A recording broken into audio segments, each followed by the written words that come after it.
A little countdown this time around. Guys, we're breaking down UFC 317. As always, I'm posting this link really quick just to get my viewers in here.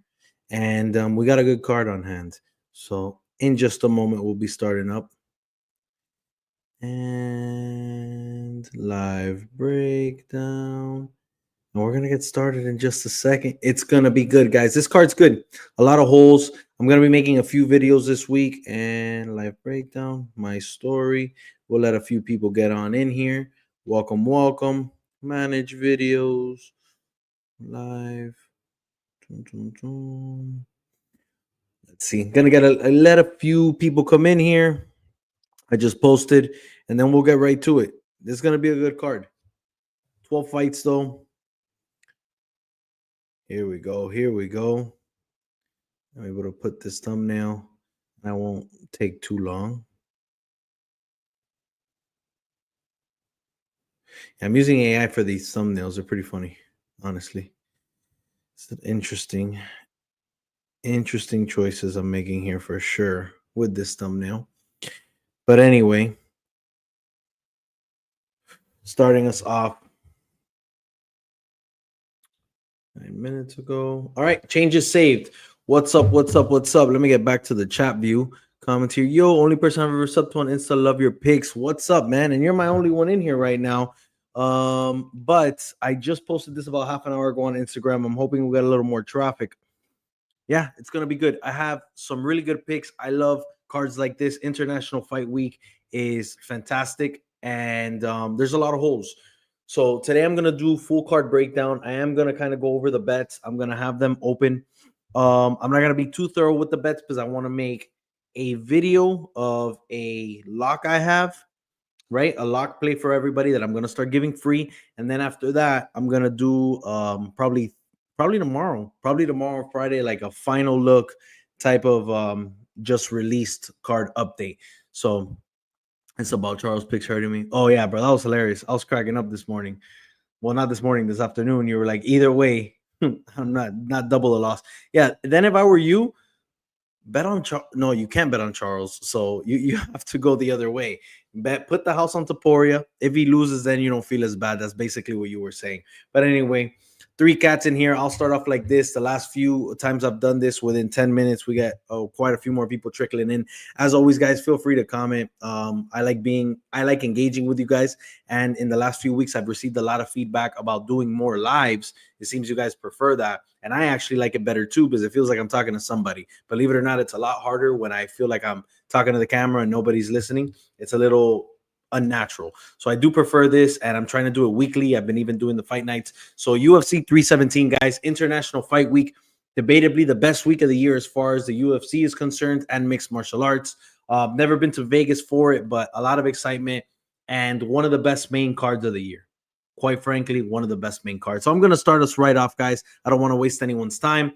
So starting us off, yes, and I didn't want to make up too many jokes about this, but I have to shit on the UFC's website because what in the world is going on with them? The fact that they could put up names, Christopher Uart, and Jackson McVey, and then leave them as unlockable characters. I don't understand. They couldn't even put their records, their last fight. All I could tell you is both of these guys are making their debut.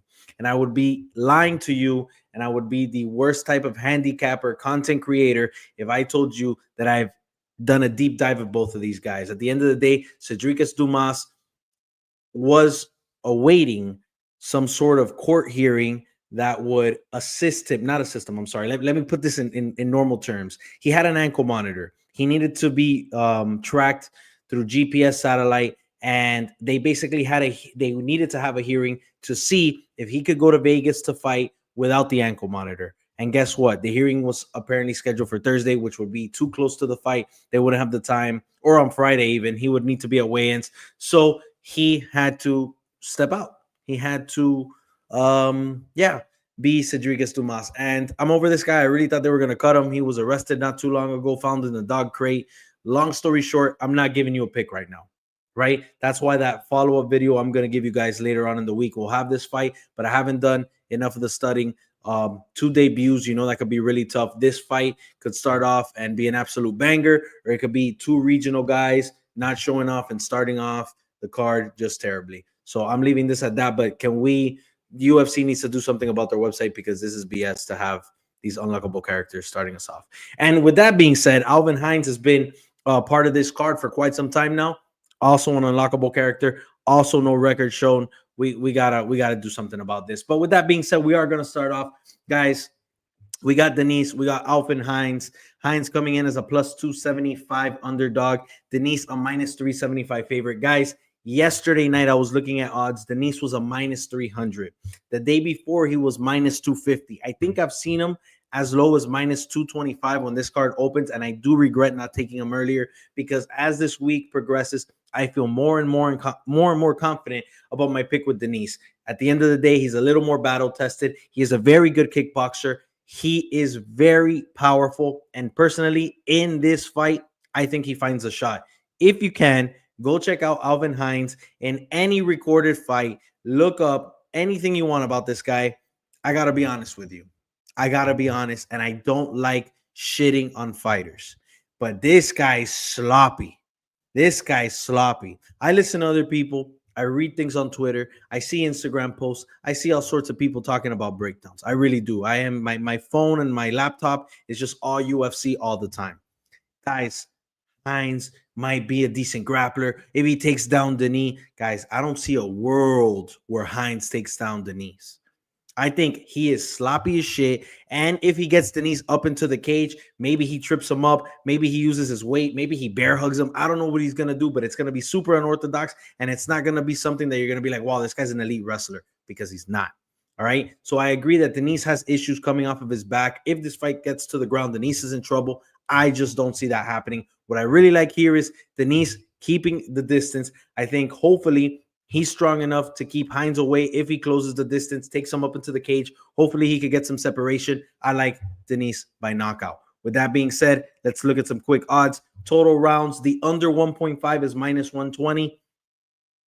Potential value there, but like I said, if Hines gets lucky, finds a trip, Denise is staying there for the rest of the round. I don't think Hines is finding a finish on the ground. Under 2.5 is minus 260. That's a little heavy for it. Winning method, Denise by knockout, minus 150, guys. It's the play. It's the play. Minus 150 if you want to parlay that. I did take Janata Denise within the distance in one of my parlays. A lot of people are going to debate that, but I like to start the card strong with my bets, get some action going, get to post. And I think Denise should be a pretty confident favorite here, guys. I would parlay him. Yes, it's getting wide, but as the week goes on, like I said, I'm confident in a minus 375 Denise. Let's move on, because it's only going to get better here. Guys, Jacoby Smith, and he's coming in as a minus 1,600 underdog. And then you have Nico Price, who's coming in as a plus 900 underdog. I'm sorry, did I say underdog? Jacoby Smith, minus 1,600 favorite. Nico Price, plus 900 underdog. My God, I don't know what just happened to me there. Guys, this is straightforward. Jacoby Smith is nasty. Jacoby Smith is going to come in here, and if he wants to knock out Nico Price in 30 seconds, he's going to do so. If he wants to take Nico Price down within 10 seconds and then just punch him until he's knocked out, he's going to do that as well. Jacoby Smith is going to come in here, and he's going to absolutely raw dog Nico Price. Absolutely. Now, minus 1,600 favorite. I will never put any type of money on that. Ever. And I recommend you don't either. For those of you who don't know betting and odds, and if you're not here for that, minus 1,600 means that you need to put $1,600 down to get back an $100 profit. You will need to give the bookie $1,600 to get $1,700 back, including your initial investment. It makes absolutely no sense, guys. And if that's not enough of risk for you, just go look at Payton Talbet, who came in like as a minus 1,200 favorite against Barcelos in his last fight. And look how many people were disappointed. Don't even throw this guy in a parlay, because it barely adds anything. And again, look what happened with Payton Talbot. That's my rant about that. We'll talk about him later. Now, Nico Price, this poor thing, this wounded dog, and that's mad disrespectful. I hope I never see him in person. My God, look at his shoulder here. I don't know if your screen's big enough to see this, but look, he even looks like he has like scoliosis or something now. He's like all messed up. Guys, Nico Price is old. Nico Price has like 70 children. Nico Price, his chin is gone, has just gone to space and back. This guy is not durable. He's been chin tested. He is the veteran of the UFC, but I just think Jacoby Smith is too fast, too powerful, and too talented and too young for it to be even close to a competition here, guys. Let me know what you think below. But Jacoby Smith with inside the distance. Let's not yap too much about this. Total rounds under 1.5 minus 275. I think that's almost a steal. I would definitely parlay that. I think I did parlay that. Under 2.5 rounds is minus 650. I didn't touch that. 650 already is in that range where I don't like to touch the money. But yeah.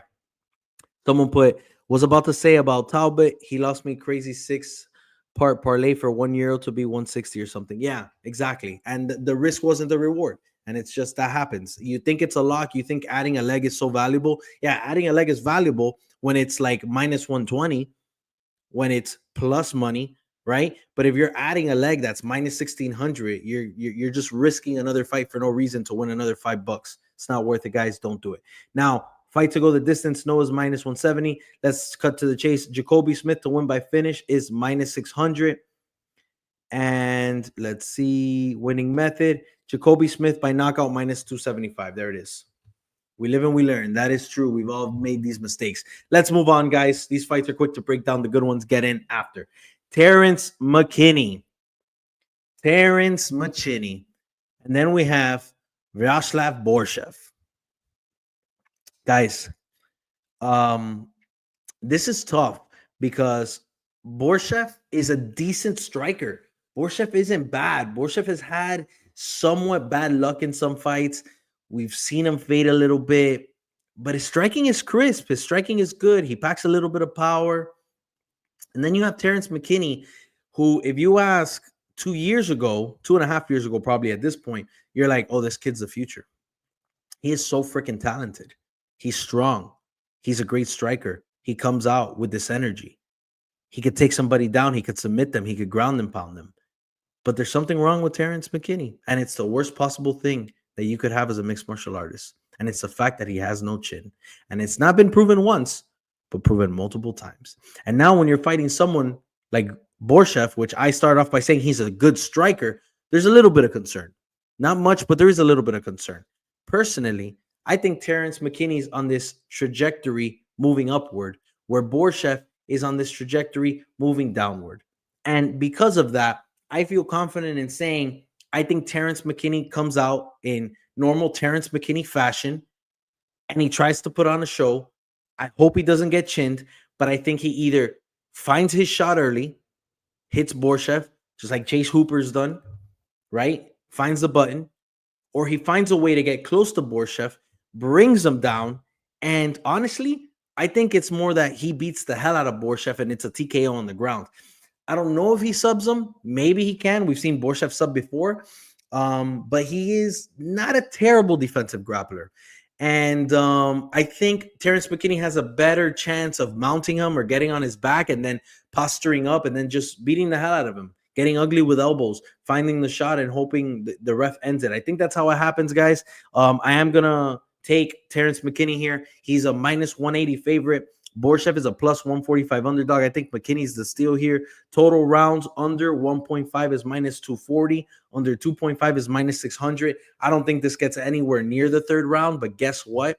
Minus 600 just doesn't call my attention. If you want to throw that in a parlay, that's almost a lock. Terrence McKinney hasn't seen a decision just yet. Winning method, McKinney by decision plus 1,400. McKinney by knockout plus 160. McKinney by sub plus 325. McKinney by knockout's not bad. McKinney by sub plus 325. That's pretty good. Borchev decision 900 plus 900. By knockout plus 240. By sub plus 2,500. So Terrence McKinney to win by finish, yes, is minus 145. So guys, something to think about here. I think Terrence McKinney finds a finish. I think it comes in the first round, but you never know. Borchev could be the one finding the finish. What I could guarantee you is this fight is not going the distance, guys. Both these guys like the action. Both these guys will push the pressure. I have Terrence McKinney. Viviana, Araujo, Tracy, Cortez. Guys, how do I put this? I don't like this line at all. So Vivian is plus 210. Cortez is minus 275. And to me, that's extremely wide. Okay. Viviani's going to look really big in there. And what I mean by she's going to look really big is that she's going to have that reach advantage. She's going to have some speed on Tracy Cortez, in my opinion. She's going to have some power. But up to what part, right? Where do we hit that checkpoint where all of a sudden Tracy Cortez is going to take over? Because what we've seen from Vivian is that she doesn't have any cardio. And I think she's a better fighter. I think Tracy Cortez is going to need to take this fight to the ground and get control. My question is, when does that happen in this fight? Because it could start happening in the third round. And if that's the case, it's too late. Tracy Cortez needs to take down in every round to win this fight, or better said, in at least 2 of them. And I don't think it's happening in the first. I think Vivian will be able to just keep her distance. I think she'll land some powerful shots. I think she'll have the better moments. And then Tracy Cortez, I think she'll have some sort of pressure coming at her. I think she'll have some volume. But Vivian's really good, man. And again, those moments are what freak me out. I would like Vivian with the spread. I don't have it here just yet. I'm not convinced on Tracy Cortez. I think she is my pick. I think she'll bring in the volume. But Tracy Cortez this is a tough fight for her. And yes, she's had a full camp. It's not like the Rose fight. And there is a good opportunity for her to capitalize on an older fighter here. But I'm done with women's MMA for a few weeks at least. I lost a unit on women's MMA last week, and I'm not committing to this. Tracy Cortez shouldn't be a minus 275, guys. I think Vivian will be the play here as an underdog, but yep. I do pick Tracy Cortez to win, but I think this could easily be a slippery split. So anyway, under 2.5 plus 420. I'm sorry, why am I doing unders? Over 1.5 is minus 1,600. Over 2.5 is minus 75. There's nothing here. Winning method, Vivian by decision plus 350. Tracy by decision minus 200. Yeah, guys, I just don't like the odds here. I'm not sure what the odd makers are seeing that we're not, or I'm not, better said. All right. Now we get to the good stuff, guys. We're halfway through this bad boy. Hyder Emil, Jose Miguel Delgado. Hyder Emil has come into 2/3 of his UFC fights as an underdog. He is still not taking a loss. He's an underdog yet again in this position. He's a plus 130 underdog. Jose Delgado coming in with 1 previous UFC fight, and he's coming in as a minus 165 favorite. This breakdown is a tough one, but it's straightforward. Here's my opinion. Hyder Emil is tough as nails. Hyder Emil is going to push pressure, look for a finish. He's going to make the fight greasy as shit. He's gritty, and he's going to keep moving forward. Yes, now a little more UFC experience. I feel more comfortable. We saw how he fought against Gomes. This guy could get into difficult situations and find his way out. That's what I feel about Hyder Emil. I don't feel comfortable betting against Hyder Emil. Jose Delgado, on the other hand, is someone who's very tough to bet against because Jose Delgado has a lot of finishing upside. Jose Delgado will find the knockout. Jose Delgado will find your neck.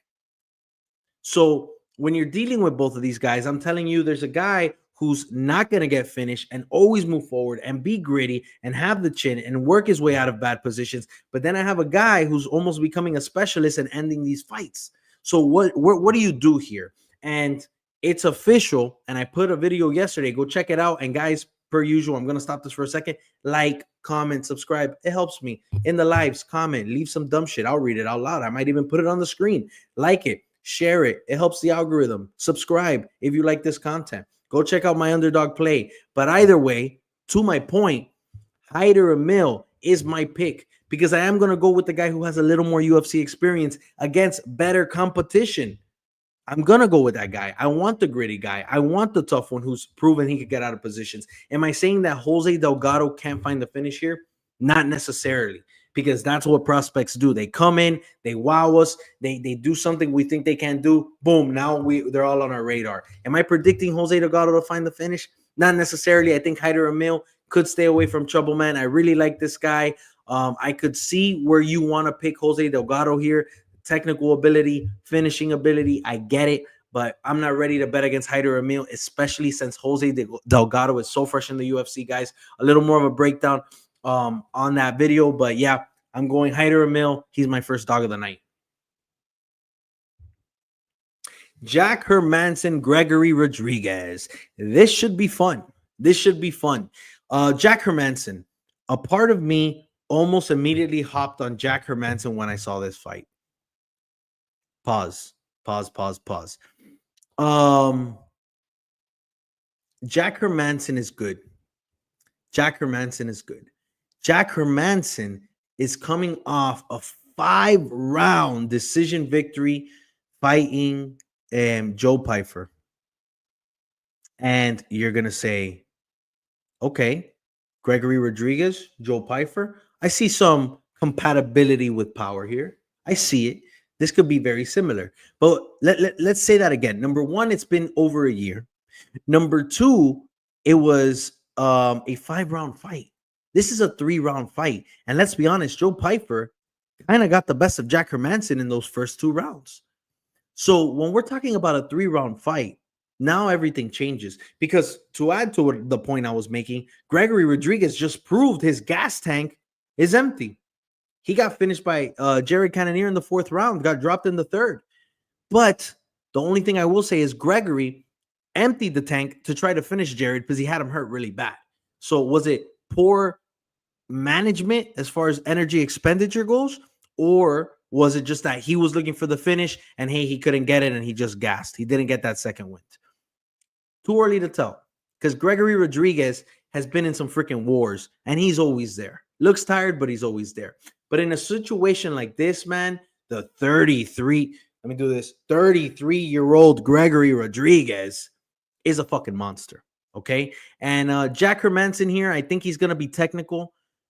I think he's a little too low volume. I think he kind of waits to find his holes. And I think he's going to spend a little too much time reading into what Gregory Rodriguez is up to. And at the end of the day, Jack Hermanson can't just like wrestle Gregory Rodriguez.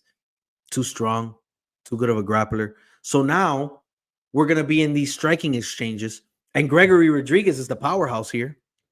Gregory Rodriguez, I am 110% confident that he has the ability to put out Jack Hermanson. That's not in question.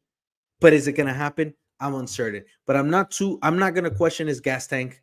I'm not going to question his ability. I am going to question Jack Hermanson's time away from the octagon. I think we have to go Gregory Rodriguez. I don't hate you for thinking it'll be inside the distance. I went money line, and right now is a good time to get it because we're moving. Gregory Rodriguez was a minus 180 favorite about 16 hours ago. And now he's a minus 225 favorite, and Hermanson's a plus 180 dog. Again, just looking at the names, I was like, man, Hermanson could fool us here. Hermanson could kind of point fight us to a decision. I no longer feel that way. I'm pretty confident in Gregory Rodriguez. I think he gets it done, and I think a finish is not unlikely. So let's see. Total rounds under 2.5 is plus 115. If you think Gregory could find that power finish, he has a way of finding finishes, and it's not knocking out people cold, but just outworking them sometimes. It does happen. Winning method, Rodriguez by knockout plus 210, Rodriguez by decision plus 220, Rodriguez by sub plus 900. Yeah, Jack Hermanson needs to point fight here, and he needs to land a takedown or two. But even then, I think Gregory Rodriguez either sprawls well or just outpowers him, throws him off his own freaking body, and stands up like the Incredible Hulk. I got a few comments here I'm going to read. Pause. Yeah, I've been mad sus today. I don't know. That's the second time I said I'm going to get on that guy or something like that. But yeah. Yep. Kai and new champion. Interesting. We're going to talk about all this now, guys. All right, cool. All right. So you guys heard that. That's my pick. Another great potential dog. Guys. And I love these lives because I get to go into these little rants, a little bit of these rants, right? Payton Talbet versus Felipe Lima.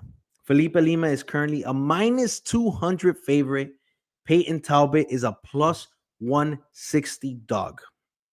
Guys, January 2025, I could put Payton Talbet up against Sean O'Malley, and you guys would have debated of taking Payton Talbot as the favorite, right? The odds makers would have thought about it because that's what we do. We bring in these prospects and we see this up trajectory. They get a few fucking crazy finishes, and the same thing we're doing with Joshua Van. Boom, boom, boom. Moving quick. He's getting the job done. What are we doing next? Payton Talbot was the same thing. And then he goes in against a very experienced veteran, a very good and experienced grappler, and he gets his ass handed to him. What are you going to do? But now you're going to put them up. Number one, I don't understand the matchup. Both these guys have crazy, crazy futures in the UFC. So to put them up against each other after the Talbot loss, ridiculous. Ridiculous. And I know people are like, why wouldn't they? Because they need to build these fighters, guys. It's what they do. Go watch any up-and-coming superstar and watch what the UFC does with them. Look what they just did with Wellmaker. They gave that guy the nicest freaking bone they could have given him. You could give Payton Talbot a layup after he took that rough loss and maybe test him with the grappling, but give him a layup. But anyway, stupid decision by the fight, by the matchmakers, but it is what it is. It's International Fight Week. They want a good bout, and we do have that. Felipe Lima is very good. Felipe Lima, in my opinion, is a great overall fighter. He has the grappling. He has the exciting striking. He could push a pressure. He has cardio. He has some IQ. But he's not a minus 200 against Payton Talbot, right? And yesterday when I made my underdog video, one of the individuals I put in here is Payton Talbot. I'll be honest with you. I haven't decided if I'm going to bet on this fight because I already have 2 1-unit underdog bets. But if I have to pick a third one, it's Payton Talbot. Guys, Payton Talbot could find this man's chin. 5'10", 5'6", not that size really matters that way, but Payton Talbot, there's no reason for us to count out Payton Talbot after a grappling loss to Barcelos. It's just no chance. I don't think Felipe Lima will have the same type of control. I think Payton Talbot probably went back to the drawing board and made adjustments. I need water. So I think minus 200 and Payton Talbot plus 160. I just think it's absolutely bananas. I'm not betting anything right now, but like I said, maybe a half unit on Payton Talbot makes a lot of sense for me. But since I have 2 other dogs, I'm debating. I have a lot of units up for this week. But guys, Payton Talbot is a move here. I gotta be honest with you. I think the pick is Felipe right now. I'm a little wishy-washy because I haven't made a final decision. But I really like Payton Talbot in this matchup. I think people are counting him out and they really shouldn't. Let's look at the odds. Winning method, Talbot by decision plus 400. Talbot by knockout plus 450. Talbot by submission plus 2,000. Lima by decision plus 130. Lima by knockout plus 700. Lima by sub plus 525. Fight to go the distance, yes, minus 155. No, plus 115. I could see the fight finishing. However, I think these guys are pretty high level. I think they make it to the end. But again, going back to the highs of Payton Talbot, I think he can find a finish. The game guy, I love the breakdowns, bro. I love you, bro. Be sure to subscribe.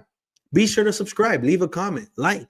That's all I ask you. I have a few people here. I got 10 of you. Like. Go back to my other video. Subscribe. Help me out. Turn on notifications. I'm doing this every week now. Now I'm going to try to put 3 YouTube videos up a week. An underdog play, a lock play, and my breakdown, which I'm trying to do these lives to be more interactive. Jesus Christ. Anyway, I digress. Payton Talbot's a good dog here, guys. Felipe Lima's the pick. Not a confident one at all. All right, moving forward. And now we get good, guys. This is rough. Brandon Royval, Joshua Van. I made my pick about 45 minutes ago.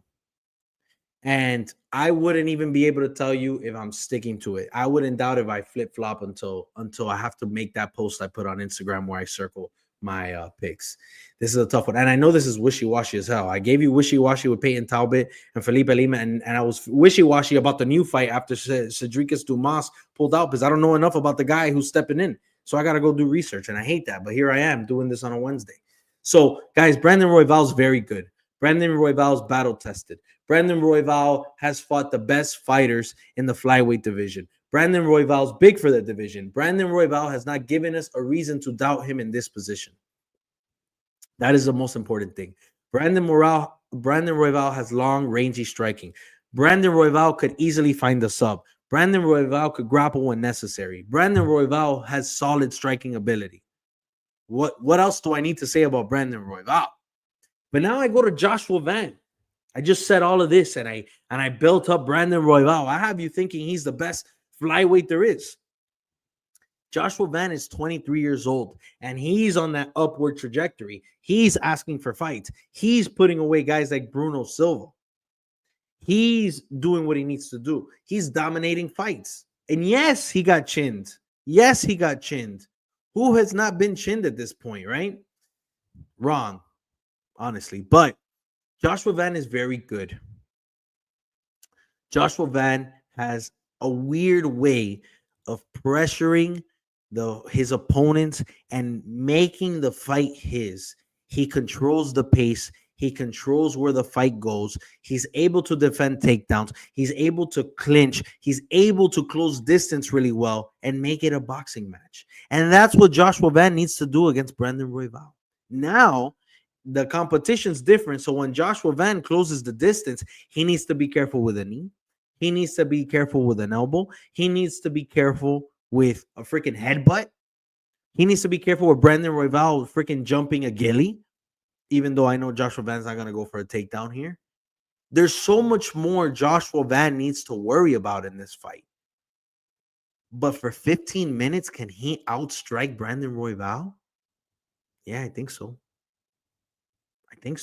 I think he could throw more volume. I think he could bring the pressure. I think he could make this a boxing match. And if that's the case, now I'm concerned for Brandon Royval. Because I don't like Brandon Royval in a boxing match. I like Brandon Royval throwing a spinning kick, taking 3 steps back, hitting Joshua Van with a calf kick, hitting him with a teep, letting him keep coming forward. So I said it yesterday in the video I posted. I'm going to repeat myself again. In a position like this where I really want to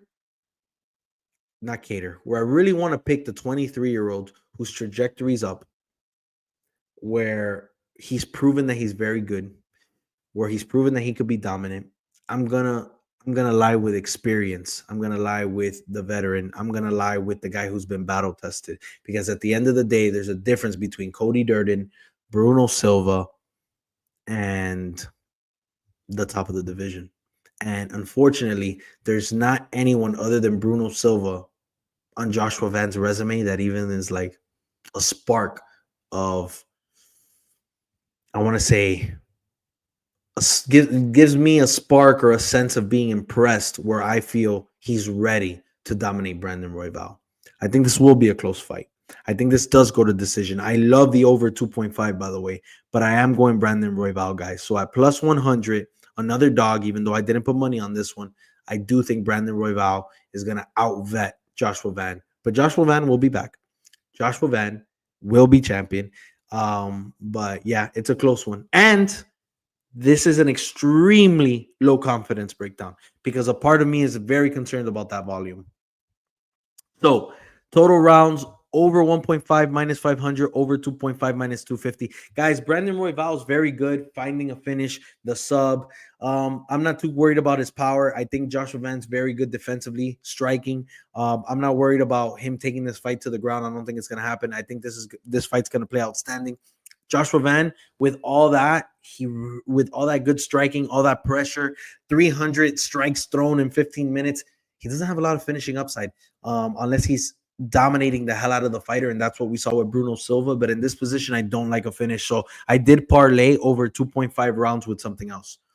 Royval by decision plus 210, Royval by knockout plus 750, Royval by sub plus 900, Van by decision plus 180, Van by knockout plus 425, and Van by submission plus 2,000. Fight to go the distance, yes is minus 190, no is plus 145.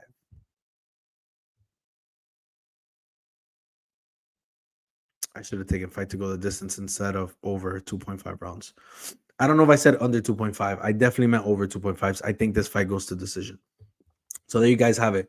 Royval. All right, guys. 3 more fights, and it's over. All right. Beneil Dariush, Ronaldo Moicano. What the hell? What the hell? Guys, Beneil Dariush, you see him and you see this old guy. You think he's grandpappy. You're like, what is this guy doing fighting in the UFC? And I'm going to be honest with you. When this fight was booked, when Ronaldo fought Islam, I had Ronaldo Moicano. And I was pretty confident in that. I was going to put probably a good 2 units on him to win. And after the Islam fight, after a little bit of tape study, after, I don't know, I guess 8 hours of sleep or something, I was like, what the fuck am I doing? What are we doing here? Guys, Beneil Dariush is a better fighter than Ronaldo Moicano, and I'll have that argument with anybody. Ronaldo Moicano's coming off a sub loss to Islam. Before that, his best fight of his career, in my opinion, he beat the living hell out of BSD, but it was a knockout TKO. But a knockout TKO, it wasn't this one shot. It wasn't something crazy he did. He had a great grappling performance.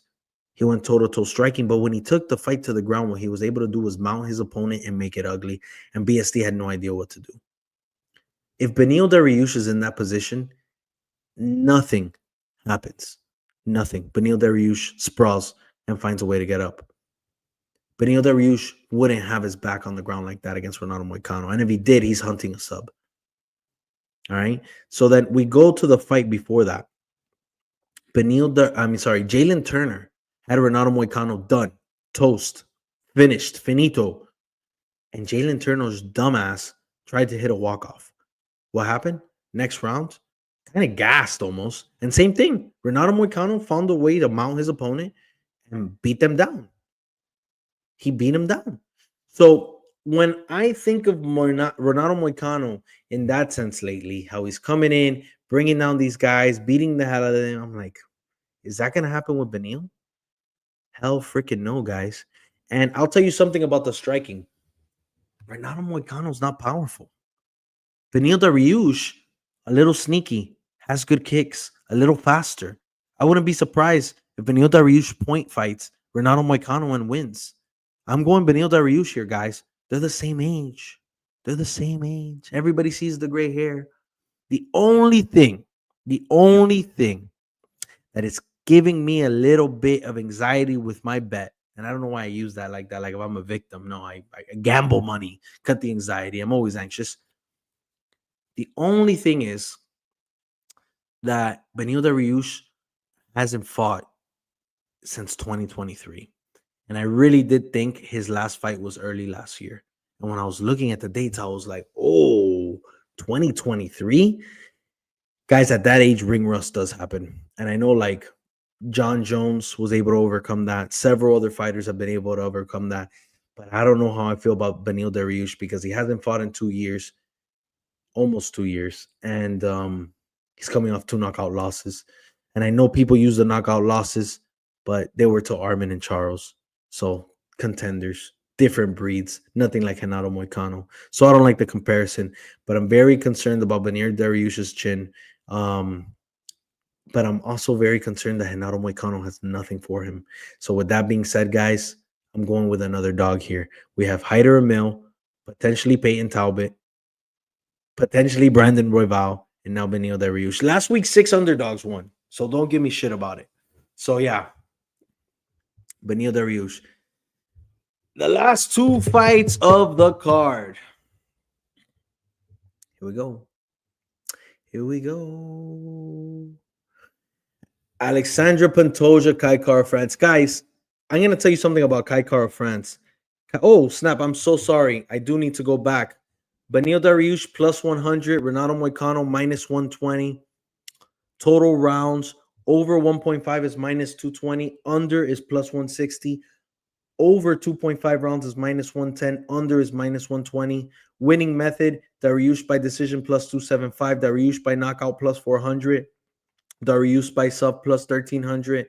Moicano by decision plus 350. Moicano by knockout plus 400. Moicano by submission plus 475. Fight to go the distance, yes, is plus 110. I don't hate a decision here. But I think I have to go dog, and I'm just going money line for Beneil Dariush, guys.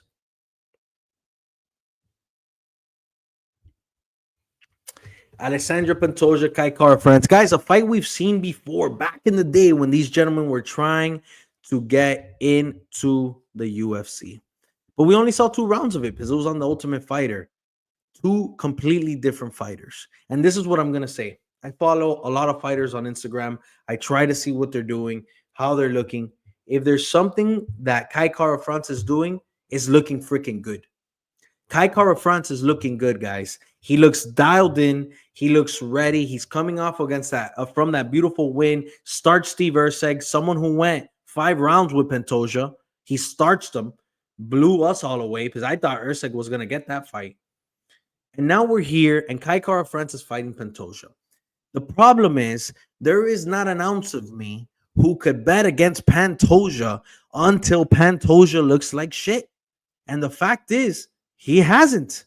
He hasn't. He's looking like he's only getting better. And I know better than anybody in this sport, you're good until you're not. We've seen it time and time again. Pentoja, and then one fight, he either gets knocked out or loses a decision, and then he'll never win again type of shit. The new era's in. But Pentoja hasn't proven that yet, and I'm not ready to bet against him. So the only thing I can say, Kaikar France can't find a finish here. Kaikar France could fight Alexandra Pentoja if we have Pentoja on this unsuspected decline. I think that could happen. Do I think it's going to? Hell no.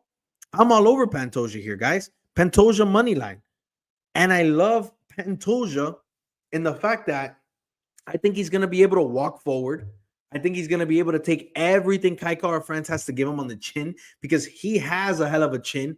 And even though Kaikar France's defense, his wrestling defense, his grappling defense is awesome, I think Pentoja is going to just get in close. He's going to give Kaikar France a nice little hug. He's going to kiss him on the forehead. He's going to say, mi niño lindo. He's going to throw him on the canvas. He's going to fucking backpack him. He's going to do whatever the hell he wants because that's what Pentoja does. And Kaikar France, I'm sorry, but if you're not finding the finish in the first 2 rounds, sayonara. See you later. And I'm sorry I'm saying this with such arrogance because I feel like if that does happen, I'm going to come out on a fucking highlight reel sounding like a moron. But Pentoja for me is a lock here. Pentoja right now is a minus 260 favorite. Kaikar France a plus 200 underdog. Like I said, Kaikar France does look good. He does. He's scary. He's crisp. But Pentoja should find his way on the mats and he should finish it. Another concern I will mention about Pentoja. One thing I've never liked about Pentoja, and go watch some of his wars that have gone for 5 rounds. Round 4 and 5, the man looks dead. The man's hands are down. He's taking things on the chin, just kind of walking forward like a zombie. He gets to his opponent. He'll take down his opponent, but he looks dead. So I've always said Pentoja's not an attractive pick when things get to the scorecard because he looks like he's taking a freaking beating. And now in hindsight, if you want to say, hey, he beat this, what's this Japanese guy they threw last second? Saruya. No. Man, what's this fucking guy's name? Whatever. That guy that he subbed. And then before he had a Steve Ursag, which in my opinion, Steve Ursag had the fight of his life. Maybe he has been dealing with a little bit of a dip in competition. Maybe he has been. But now, Kaikar France is the real deal. I do think he has an opportunity, but I am sticking Pentoja to just outsmart him, out IQ him, outpower him. Yeah. Kaya Sakura. Okay, I'm not crazy. All right. Total rounds. So, guys, I like the round line at 3.5. The over is minus 155. The under's plus 120. I kind of like the over there, guys, at minus 155. I really like that. Pentoja by decision plus 190. Pentoja by knockout plus 650. Pentoja by sub plus 220. France by decision plus 450. France by knockout plus 650. France by submission plus 4,000.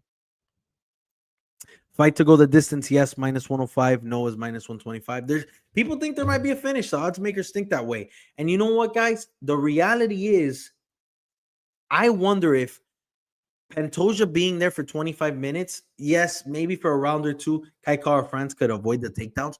But are we finding a sub here? Is a sub a sneaky play for Pentoja? Because Pentoja is one of those guys that he just closes the distance, and next thing you know, he hopped on you. He's on your back. You're up against the fence. You're like moving his heel off of you. It's weird, but yeah. I love Kai. I think he's super exciting for sure. I think Pentoja is just too much of a dominant champ and super underrated.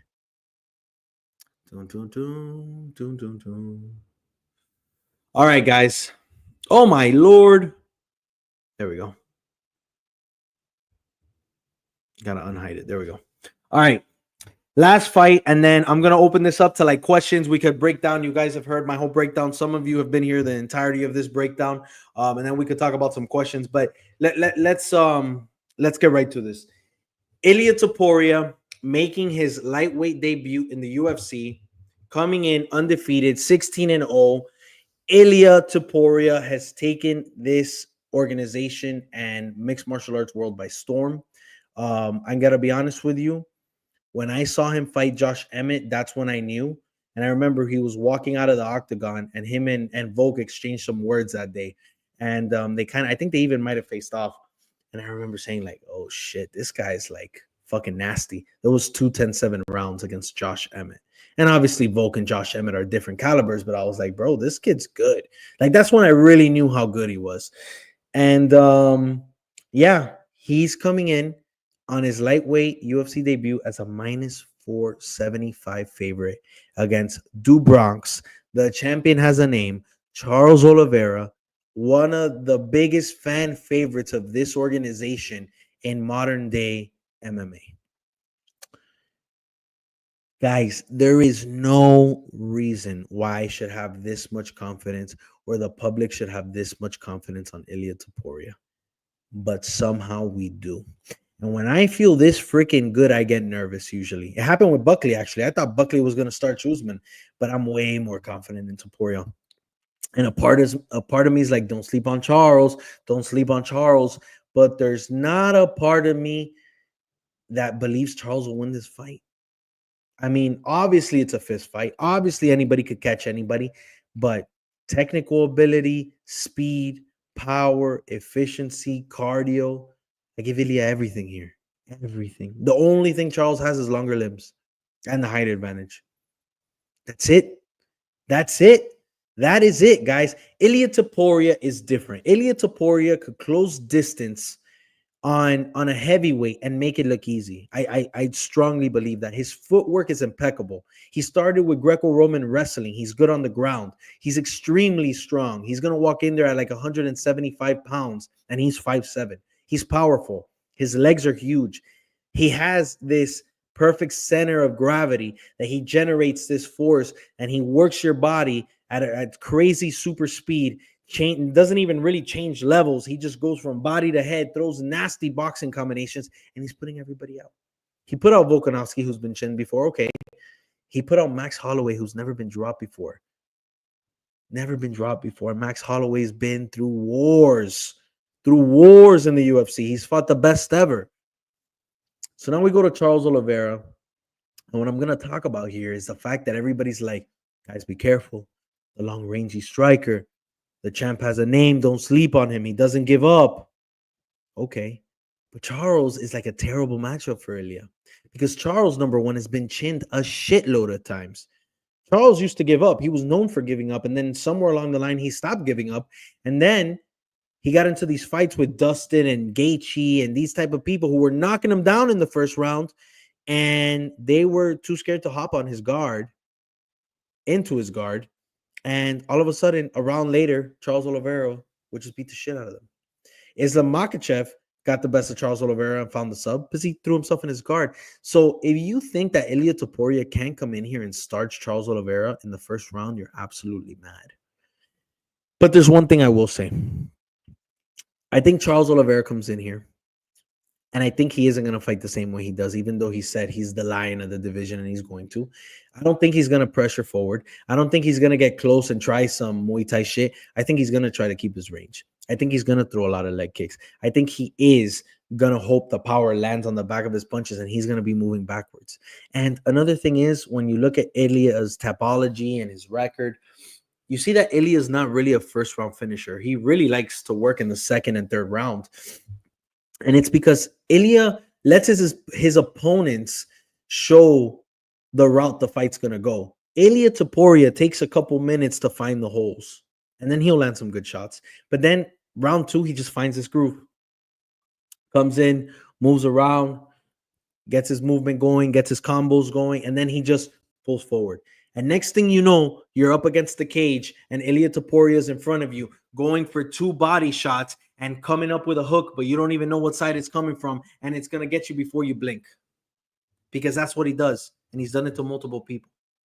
Now, Ilia Taporia has also been chinned, so we have to be a little careful. And I think Ilia Taporia believes how good he is. I believe his arrogance is real. I believe he thinks he's as good as he is. And I love that about him because he's like this guy who's like, I'm this good. This is what I'm going to do. And he does it. So that self-confidence is different. But I think a part of him has to be like, I'm going into this second division. This guy is bigger. I think there's a respect level that he doesn't show us. And I think the first round, it's safe to say that he's going to respect Charles Oliveira. And the reason I'm telling you about this is because I threw a unit on this, and it might be my lock tomorrow because I have a few things I feel that are locks, but this one might actually be it. Technically, it's a parlay, but I got it as one bet. It's Ilia Taporia money line mixed with over 1.5 rounds, and it was at plus money. And I think that's a steal. My biggest concern is Ilia Taporia comes out and starches him in the first round, or ding, ding, ding, round 2, and he finds it within 2.5 minutes. But I really like Ilia Taporia here. I like him in the second round. I like him in the third round. I like him in the first 3 rounds. I don't think this sees championship rounds. I highly doubt it sees a third round. I really like over 1.5, but I don't like the under on that. Guys, the fight IQ's there. The power's there. The speed's there. The confidence is there. The up trajectory. The youth is there. Charles was very good, but Charles just went 5 rounds with Michael Chandler. I know MMA math doesn't make sense, but if you went 5 rounds with Michael Chandler, didn't put him away, even though he won that fight clearly, I don't think you got anything for Ilia. Guys, Charles Oliveira wins this fight just like Kaikar France does if he finds a knockout early in the fight. And honestly, I would call those kind of fluky. It's not going to be this insane skill set. He's not going to take Ilia to the cage and break him down with combinations. No. He's going to throw a head kick that got through a glove. Just like Kaikar France is going to throw an overextended punch that maybe Pentoia didn't have his hands up high enough for. Like, those are the things that are going to happen if these guys are going to win. Pentoia and Ilia are locks to me. And let's break down some bets before we go into some questioning here. Taporia minus 475, Oliveira plus 350. Total rounds over 1.5, minus 135. Under is plus 100. Guys, under 1.5 rounds at plus 100 is a sneaky one. Over 2.5 plus 165, unders minus 220. Over 3.5 plus 275, unders minus 400. And then we get a little crazy with those numbers. Winning method, Ilia by decision plus 600. Ilia by knockout minus 160. Ilia by sub plus 575. Charles by decision plus 2,000. Charles by knockout plus 1,400. Charles by sub plus 650. Fight to go the distance, yes, plus 425. No, minus 650. Ilia Taporia to win by finish, yes, minus 260. No, plus 190. Oliveira to win by finish, plus 450. Guys, if you think Oliveira wins, don't take the money line. Take wins by finish at plus 450 because he's not winning a decision against Ilia Taporia, and I'll take that to the bank. Guys, I hope you enjoyed this breakdown. I am going to stay a couple more minutes talking shit on the chat, seeing if you guys have any questions, see if there's anything you guys want me to break down from this week, next week, last week, anything. I'll open that up. So if you guys have anything to say, let me know. I'll be on here for a few minutes. Always a pleasure. If you're not going to stick around, guys, please, I see this growing more and more. I know you guys like the lives. If you support me, like, comment here. When this is posted, like and comment, subscribe, get turned on notifications. It helps me out like crazy, guys. It does everything. I think Charles is just a bad matchup for Chandler. Is just a bad matchup for Charles. That's why I went full 5 rounds. I was confident in Charles, but he is for sure not an easy matchup. We've seen Ilia at lightweight in the UFC once before, and he hit canvas against Jay Herbert. That's right. Man, I'm out here sounding like an a-hole. I completely forgot about the Herbert fight. Was at lightweight, and I remember the head kick, and then he comes back and gets it done. So my apologies. Do you take that into consideration, or has he evolved a ton since then? Yeah, I think he's evolved a ton. I think he's defensively significantly better. I think there's a different level of confidence to him. I don't like just going back and saying, Jai Herbert hit a head kick on him that knocked him down. Charles Oliveira just needs to throw a head kick. I don't believe in that type of thing. You know what I mean? Like, Ilia Taporia got dropped by a head kick. Guess what? I bet he's 10 times more weary about head kicks. And going into a fight like this, you think his coaches aren't making those reads and they don't know when Charles Oliveira is going to be throwing those long limbs up? I think Ilia Taporia is preparing for Charles to fight a long fight.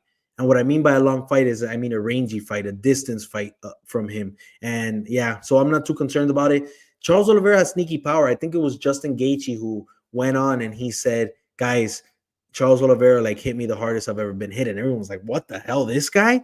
So he has sneaky power, man. He's dropped a ton of people. I mean, I would not be surprised. I would be surprised, but it wouldn't be the craziest thing if Charles Oliveira found the shot. You know what I'm saying? It's not the craziest thing in the world to me. Did you see the Islam interview that dropped today? Let me leave this here, by the way. And sorry for my not ignorance, but just my lack of memory because I completely forgot the Jai Herbert fight was at 155. So thank you for the correction there. So did you see the Islam interview? Who interviewed him? I have not. So to answer your question, no. And is that Beetlejuice? That's a funny picture. Lock-in Yam, Moicano, Van, Ilia, Pentoja, McKini. Moicano and Van are not locks for me, buddy. I like Ilia, Pentoja, McKini a lot, but I tread lightly with Moicano and Van, and honestly, I'd go ahead and say that one of them loses. At least one of them loses. Randy, you will remain broke. There it is. So this was the lock, and this is the reply. I love it. Ilia has great fight IQ and knows where his holes are. Sorry, his holes in his game are, and works on it. He's part of that new gen MMA fighters. Yeah, man, he's all around just freaking crazy. Ilia, Royval, RoboCop.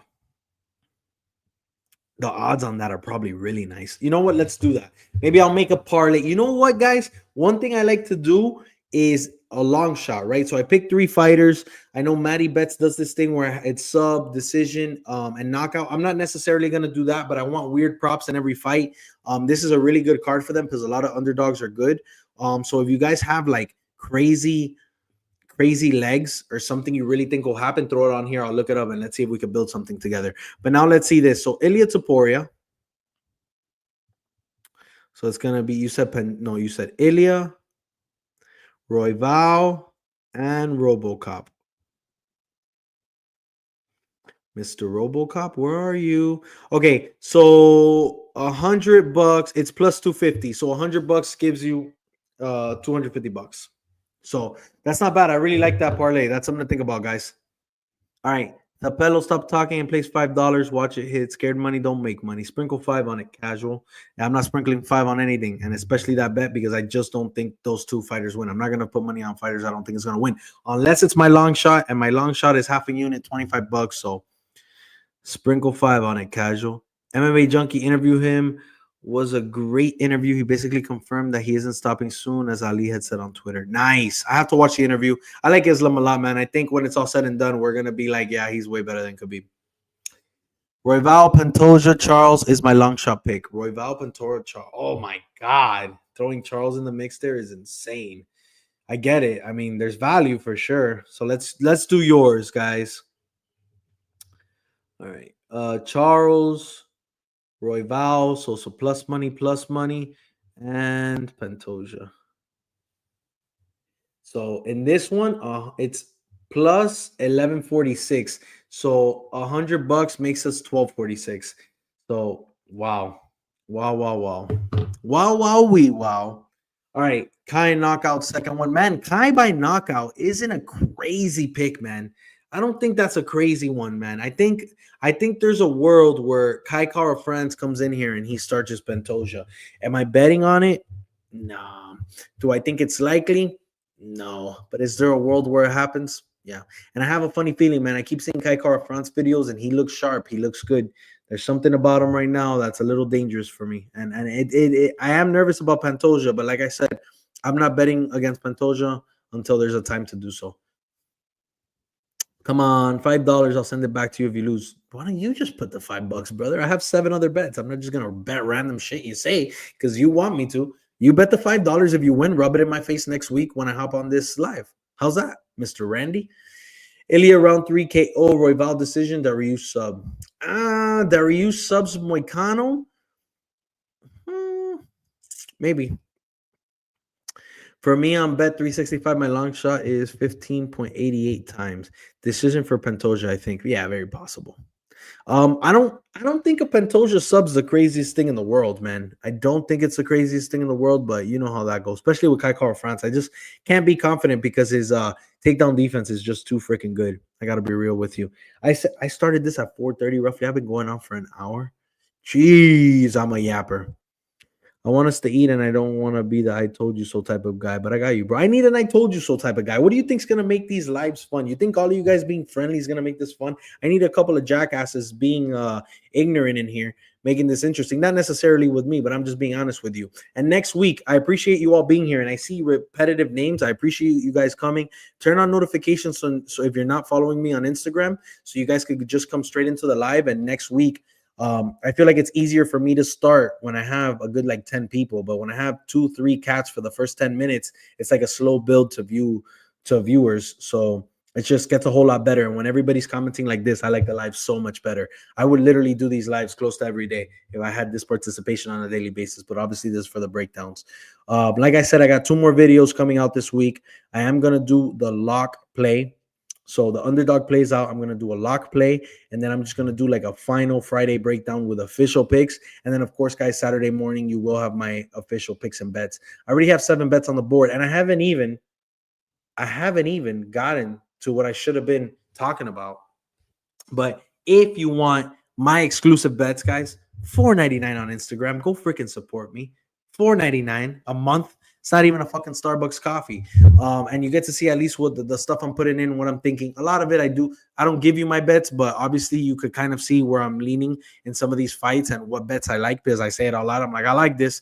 But then you get to see what I'm parlaying, my long shot. We have a long shot that hit this year, $25 to 2,400. It was insane. And yeah, guys, and then I'm also on a Winnable if you want text straight to your phone with my bets. But anyway, that's my spiel. Let's see. I want to see. All right. I bet $300 on Pentoia and Taporia. I like it. Honestly, the odds aren't probably great, but that's as much of a lock as you're going to get on this type of card. There's a lot of good dogs here, guys. You could definitely double chance Pentoia decision sub with some others. That's good. Your energy is great. Even with low viewers, man, keep it up. I appreciate that, brother. I appreciate it. And, you know, if I did a fight night, because I've done a few fight nights, and I'm like, do people like it? I feel like it's pretty long. I'm here like kind of commentating almost too. Do you guys like fight nights? Because I could do more fight nights and cards, actual real cards. And the whole thing, the reason I'm going to be on more, the reason I'm recording more is because before I wasn't recording in my own home. Didn't have the setup I wanted. I have like that nice little studio I do my short-term videos in. So I always do my videos there, but I go there like once or twice a week. And when I have a busy week at work or family stuff, I don't really record. But now I just did like a little corner in my house, and it's good. I get to come out with way more content, so I know it's good. Your pick's good, brother. I'm a member on IG. Appreciate you. You should debate collab with Bedtime MMA. Who's Bedtime MMA? I've heard that name before. Someone recommended that same comment, Bedtime MMA. But you know what? I know a lot of cappers and like content creators, and like I don't think I follow Bedtime MMA. Let me see. Who is this guy? 82,000 followers. Oh shit. This guy's actually super relevant. Yeah, I got more followers than him, but on Instagram. 80,000 subscribers on YouTube. That's a big deal. That's a lot of fucking people, man. I'm not even close. Damn. Good for you. Gio watched live during work. Wish I could, brother. What happened with Gio? Just got out of work, bro. Do the lives a little later in the afternoon. Yeah, you could rewatch the whole thing. I mean, once this is posted, you could start from the beginning. I appreciate you being here either way, though, Gio. But yeah, today I can't do a late one, but I think 6 p.m. is a good time, Eastern time, because that way I could catch some people on the West Coast kind of leaving work too. But for me, I live on the East Coast, so 7 p.m. is solid. Scared of your boss, slap him silly. My first time subscribing this month's last fight was when I bought it, and I already made my money. It's worth it, guys. Thank you, brother. Last few fight nights were great, but sometimes, man, it's just not worth it for the EU people. He's hilarious. Matty Betts is awesome too. Yeah, Matty Betts is dope, man. Matty Betts, funny story. I mean, it doesn't matter now. Yeah, man, there was a point where I was in the talks with him for joining House of Picks or Home of Picks, and it just kind of fell through. I know he has the Hey Jive guy, he has Parlay MMA. They're all good guys. So it didn't end up happening. But yeah, I have somewhat of a relationship with Matty Betts. We haven't done anything in we did like no, we've never really done anything.